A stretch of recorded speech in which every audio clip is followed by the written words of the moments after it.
முடிந்திருக்கிறது. சில சபைகள் நடந்து கொண்டிருக்கிறது. ஆண்டவர் அந்த ஜெப நாட்களை கர்த்தர் நமக்கு ஆசீர்வாதமாக மாற்றுவாராக. ஹல்லேலூயா. அநேக காரியங்களுக்காக நம்ம ஜெபித்திருக்கிறோம். கர்த்தர் நிச்சயமாகவே எல்லா ஜெபங்களுக்கு கர்த்தர் பதில் தருவார். நம்முடைய ஆண்டவர் ஜெபத்தை கேட்கிறவர். ஆண்டவருக்கு அநேக பேர்கள் உண்டு. அதுல ஒரு பேர் சங்கீதம் 65:2 வாசிக்கிறபடி அவர் ஜெபத்தை கேட்கிறவர். ஹல்லேலூயா. அவர் ஜெபத்தை தள்ளாதவர். அவர் ஏற்ற காலத்தில் எல்லாவற்றுக்கும் ஆண்டவர் அற்புதமான பதிலை ஆண்டவர் வைத்திருக்கிறார். ஹல்லேலூயா. நெடுங்காலமாய் காத்திருத்தல் இதயத்தை இழைக்கப்படும். விரும்பினது வரும்பொழுதோ ஜீவ விருட்சம் போல் இருக்கும். ஆண்டவருடைய நாமம் மகிமைப்படட்டும். இருக்கிற சில நிமிடங்கள்ல ஆண்டவருடைய வார்த்தை உங்களோடு பகிர்ந்து கொள்ளும்படியாக என்னுடைய இதயத்திலே கர்த்தர் வைத்த வார்த்தை நீதிமொழிகள் புத்தகம் 10ஆம் அதிகாரம் 24ஆம் வசனத்தினுடைய பின்பகுதியை நான் வாசிக்கிறேன். நீதிமொழிகள் 10ஆம் அதிகாரம் 24ஆம் வசனம். நீதிமான் விரும்புகிற காரியம் அவனுக்கு கொடுக்கப்படும். ஹல்லேலூயா. நீதிமான் விரும்புகிற காரியம் அவனுக்கு கொடுக்கப்படும் என்று வேதத்திலே வாசிக்கிறோம். அதில் 3 வார்த்தைகளை மாத்திரம் எடுத்துக்கொள்ள விரும்புகிறேன்.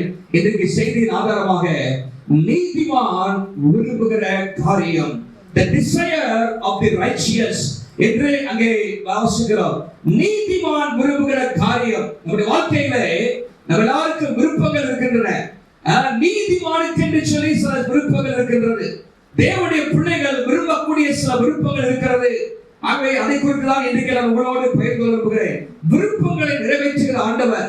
நம்முடைய விருப்பம் ஆண்டவருடைய விருப்பத்தோடு அது இணைந்திருக்கும் என்று சொன்னால் அந்த விருப்பத்தை நிச்சயமாகவே தேவன் நம்முடைய வாழ்க்கையில நிறைவேற்றுவார். இதற்கு விசுவாசிக்கிறீங்க? 145ஆம் சங்கீதம் 19ஆம் வசனம் இப்படியாக சொல்கிறது. 145ஆம் சங்கீதம் 19ஆம் வசனம். கர்த்தர் தமக்கு பயந்தவருடைய விருப்பத்தின்படி செய்கிறார். கர்த்தர் தமக்கு பயந்தவருடைய விருப்பத்தின்படி செய்கிறார் என்று சொல்லி நம்ம பார்க்கிறோம்.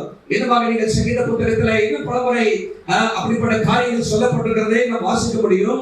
சங்கீதம் 20ஆம் சங்கீதம் 4ஆம் வசனத்திலே அவர் உன் மன விருப்பத்தின்படி உனக்கு தந்தருள்வார். மன விருப்பத்தின்படி தந்தருள்வார் என்று வாசிக்கிறோம். அடுத்த சங்கீதத்துல 21ஆம் சங்கீதம் 2ஆம் வசனத்துல நீங்க வாசித்தீங்கன்னா அவருடைய மன விருப்பத்தின்படி நீர் அவருக்கு தந்தருளி என்று சொல்லி நாம் வாசிக்கிறோம்.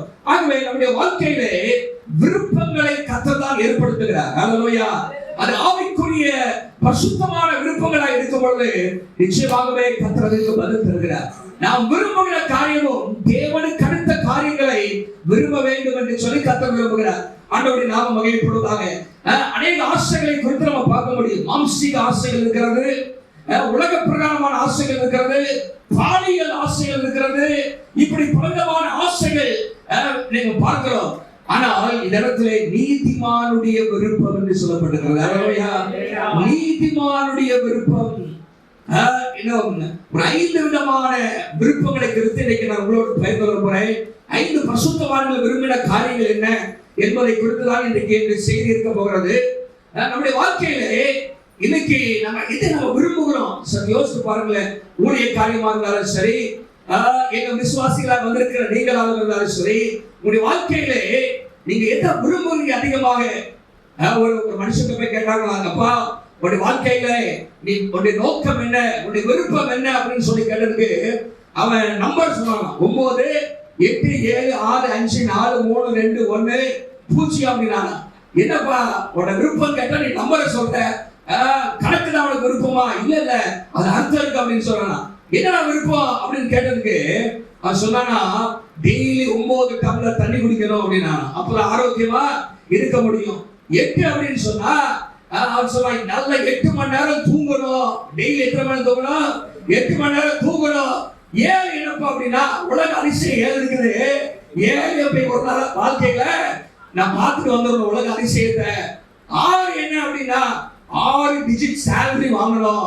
6 டிஜிட் சேலரினா எத்தனை ஆரம்பிக்கும்? 1 லட்சம். குறைஞ்சது 1 லட்சம் ரூபாய் சம்பளம் வாங்கணும்.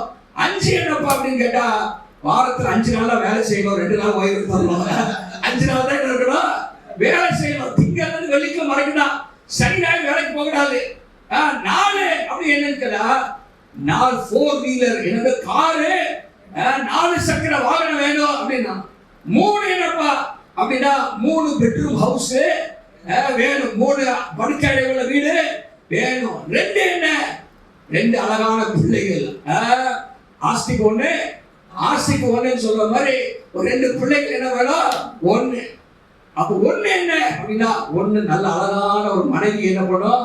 ஒரு குணசாலியான ஒரு மனைவி வேணும் அப்படின்னா, குணசாலி சொல்ல பயப்படக்கூடியவன் எனக்கு ஒரு அழகான மனைவி வேணும் அப்படின்னு சொல்றான். சரி, எல்லாம் சொல்லிட்டேன். சைபர் என்ன அப்படின்னா, வாழ்க்கையில 0 டென்ஷனே இருக்கக்கூடாது அப்படின்னு சொன்னாங்க. என்னது 0? என்னது டென்ஷனே இருக்கக்கூடாது. பாருங்க, இதுதான் வாழ்க்கையில விருப்பம்னு சொல்லி 9 சைபர் வரைக்கும் பாருங்க. இதெல்லாம் யோசிச்சு பாத்தீங்கன்னா, இதெல்லாம் உலக பிரகாரமான விருப்பங்கள், இதெல்லாம் உலகத்தின் காரியங்கள். ஆண்டவர் சொல்றாரு மத்தேயு 6ஆம் அதிகாரத்துல, இவைகள் எல்லாவற்றையும் அந்நியானிகள் நாடி திரிகிறார்கள், உலகத்தின் மனுஷர்கள் நாடி திரிகிறார்கள். உங்களுக்கு என்ன தேவை என்பதை கர்த்தர் அறிந்திருக்கிறார். ஆண்டவர் தேவைகளை சந்திப்பார் என்று வயிற்றுல வாசிக்கிறோம். நம்முடைய வாழ்க்கையில நம்முடைய விருப்பம் எப்படிப்பட்டதா இருக்கிறது? சில நிமிடங்கள் சில காரியத்தை நான் சிந்திக்க விரும்புகிறேன். ஊழியர்களா இருந்தாலும் சரி, இங்க வந்திருக்கிற தேவ பிள்ளைகள் விசுவாசிகளா இருந்தாலும் சரி, விசேஷமாக 21 நாட்கள் ஜெபத்தை ஆரம்பிக்கிற சபை சில காரியங்களை விரும்பும் பொழுது கர்த்தர் சபையில ஒரு பெரிய எழுப்புதலை ஆண்டவர் கொண்டு வருவார். ஹல்லேலூயா. சரி, 5 காரியத்தை வேகமாக சொல்ல விரும்புகிறேன். 5 நபருடைய விருப்பத்தை குறித்து வேதத்தில இருந்து உங்களோடு பகிர்ந்து வருகிறேன். அதை நான் விரும்பணும், நான் அதை விரும்புகிறேன். இங்க வந்திருக்கிற நீங்களும் அதை விரும்புகிறீர்கள் என்று சொன்னால் கர்த்தர் நிச்சயமாகவே நம்முடைய ஆவிக்குரிய ஜீவியத்தில் ஒரு எழுப்புதலையும் எழுச்சியையும், நம்முடைய ஊழியத்திலே வளர்ச்சியையும், மாத்திரமல்ல நம்ம அநேகருக்கு ஆசீர்வாதமாக மாறுவதற்கும் கர்த்தர் அதை நிச்சயமாக மாற்றுவார் என்பதில் சந்தேகமில்லை. முதலாவது வாசிக்கலாம். சங்கீதம் 73:25. சங்கீதம் 73:25 ஒரு மனுஷன் ஆசாப்பின் சங்கீதம் என்று போடப்பட்டிருக்கிறது. ஆசாப் விரும்புகிற ஒரு காரியமாக அந்த சங்கீதத்தில் நாம் பார்க்கிறோம். இல்லாவிட்டால் சங்கீதக்காரனுடைய விருப்பம் என்று சொல்லி சங்கீத புத்தகத்திலே சங்கீதக்காரனுடைய விருப்பத்தை குறித்து நான் முதலாவது உங்களுக்கு சொல்ல விரும்புகிறேன். வாசிங்க. சங்கீதம் 73:25. பரலோகத்தில் உண்மை இல்லாமல் வேறு யார் உண்டு? பூலோகத்திலே உண்மை தவிர ஆண்டவரே, உண்மை தவிர எனக்கு வேற விருப்பமே அப்படி எத்தனை பேர் சொல்ல முடியும்? ஒரு நல்ல சொல்ல பார்க்கலாம். பொய்யில சொல்றீங்க. நீ காலையில தான் எடுத்துக்கலாமா ஜெபம் வந்தீங்க, இங்க வந்து கை தூக்குறீங்க. பூமியில உண்மை தவிர வேற விருப்பமே பாருங்க, வேற விருப்பமே நீங்க தான் ஆண்டவரே என்ற விருப்பம், நீ தான் என்னுடைய விருப்பம் என்று சொல்லி ஆசாபனை சொல்ல பார்க்கிறோம். நீ தான் என்ற விருப்பம், நீ தான் எனக்கு வேண்டும் ஆண்டவரே, என்னுடைய விருப்பம் எல்லாம் நீ தான் என்று சொல்லி சங்கீதக்காரனை சொல்ல பார்க்கிறோம். நம்முடைய வாழ்க்கையில நீங்கள் அறிந்திருக்க வேண்டும், அநேகர் இன்றைக்கு தேவனை விரும்புவதில்லை, தேவன் உடையதை விரும்புகிறார்கள், தேவன் கொடுக்கிற காரியங்களை விரும்புகிறார்கள், தேவனுடைய காரியங்களை விரும்ப வேண்டும், தேவனை நம்முடைய வாழ்க்கையில விருப்பமாக வைக்க வேண்டும். சங்கீதக்காரன் சொல்கிறார், ஆண்டவரே நீதான் என் பஞ்சம், நீதான் என் பங்கு என்றெல்லாம் சொல்ல நம்ம பார்க்கிறோம். நம்முடைய வாழ்க்கைகளை தேவனை எவ்வளவாக நம்ம விரும்புகிறோம்? நம்முடைய ஆசை தேவனாக, தேவ பிரசன்னமாக இருக்கிறதா? தேவ சமூகத்திலே காத்திருப்பதற்கு எத்தனை பேர் நம்ம விரும்புகிறோம்? பூமியிலே உண்மை தவிர எனக்கு வேற விருப்பம் இல்லை என்று சங்கீதக்காரன் சொல்ல பார்க்கிறோம். நம்முடைய வாழ்க்கையில தேவனை அதிகமாக விரும்பணும். ஹல்லேலூயா. அவர் அழகை ரசிக்கணும், நம்ம அவருடைய சமூகத்தை அதிகமாக நாட வேண்டும். சங்கீதக்காரன் தாவீது இப்படியாக சொல்கிறார். 27ஆம் சங்கீதம் 4ஆம் வசனத்தை வாசித்தீங்கன்னா, 27ஆம் சங்கீதம் 4ஆம் வசனத்துல கர்த்தரிடத்திலே ஒன்றைதான் கேட்டேன், அதையே நாடுவேன் என்று சொல்கிறார். ஒன்றை கேட்டேன் ஆண்டவரே, அதுதான் 100 கேட்டு சில காரியம் இல்ல, ஒன்றை நான் கேட்கிறேன் ஆண்டவரே. அது என்ன? என்னது கேட்டாரா? மகிமையை பார்க்கணும், ஆலயத்திலே தங்கணும், ஆலயத்திலே ஆராய்ச்சி பண்ணணும், தேவ சமூகத்திலே தங்கி இருப்பதையே விரும்புகிறேன். ஹல்லேலூயா. என்னுடைய விருப்பமெல்லாம் தேவ பிரசன்னம், என்னுடைய விருப்பமெல்லாம் தேவன் என்று சொல்லி சங்கீதக்காரன் சொல்வதை பார்க்கிறோம். நம்முடைய வாழ்க்கையிலே நம்முடைய முதலாவது இல்லாவிட்டால் நம்முடைய எல்லாவற்றை காட்டிலும் பிரதானமான விருப்பம் தேவனே நம்முடைய விருப்பமாக இருக்க வேண்டும். ஹல்லேலூயா. அது மாத்திரமல்ல, தேவன் மாத்திரமே உண்மை தவிர வேற விருப்பமே இல்லை என்று சொல்கிற அளவுக்கு அவர் சொல்ல பார்க்கிறோம். நீங்க இருந்தா போதும் ஆண்டவரே என்று சொல்லி. ஹல்லேலூயா. ஒரு முறை ஒரு தேசத்திலே ஒரு ராஜா வந்து எல்லா மக்களையும் கூப்பிட்டு அவங்க குறையெல்லாம் என்ன, அவங்க தேவை என்னன்னு சொல்லி கேட்டாராம். அப்போ அங்க மக்கள் நிறைய பேர் வந்திருந்தாங்களாம். எனக்கு இது தேவை, அது தேவை, எனக்கு 5 மூட்டை அரிசி தேவை, எனக்கு இந்த வீட்டுல இதெல்லாம் பிரச்சனை இருக்குது, அதெல்லாம் தீரணும், அந்த தேவை இருக்குது, பல காரியத்தை சொன்னாங்களாம். எல்லாரும் ராஜா சந்திச்சுட்டே இருந்தாங்க. என்னது போ, சரி உன் தேவை இந்த தேவை சந்திச்சு. ஒரு அம்மா கடைசியில் வந்துச்சான். அந்த அம்மா சொல்லிட்டான், அந்த ராஜா கேட்டாரா மந்திரியை வச்சு, உனக்கு என்ன தேவை அப்படின்னு. அந்த அம்மா சொல்லிச்சான், எங்க வீட்டுக்கு ராஜா வரணும் அப்படின்னு, எங்க வீட்டுக்கு ராஜா வரணும் அப்படின்னு சொல்லி. நான் ராஜா ஏற்கனவே வாங்க போயிட்டாரு, எல்லா தேவைகளும் சந்திப்பை எல்லாருடைய விருப்பத்தை நிறைவேற்றுவேன்னு சொல்லி ராஜா வரணும் அப்படிங்கிறது. அந்த அம்மா உடனே மந்திரி அனுப்புனா, ராஜா இந்த வீட்டை போய் பார்த்துட்டு வா, அட்ரஸ் எல்லாம் பார்த்துட்டு வா, ரூட் எல்லாம் பார்த்துட்டு வா, நம்ம அடுத்த வாரம் போகலாம் அந்த அம்மா வீட்டுக்கு அப்படின்னு சொல்லி அங்க போனா அந்த அம்மா வீட்டுக்கு ரூட்டே இல்லையா, போறதுக்கு வழியே இல்லையா. அப்புறம் எப்படியா அங்கெல்லாம் போய் எல்லாம் ஏறி இறங்கி போறா.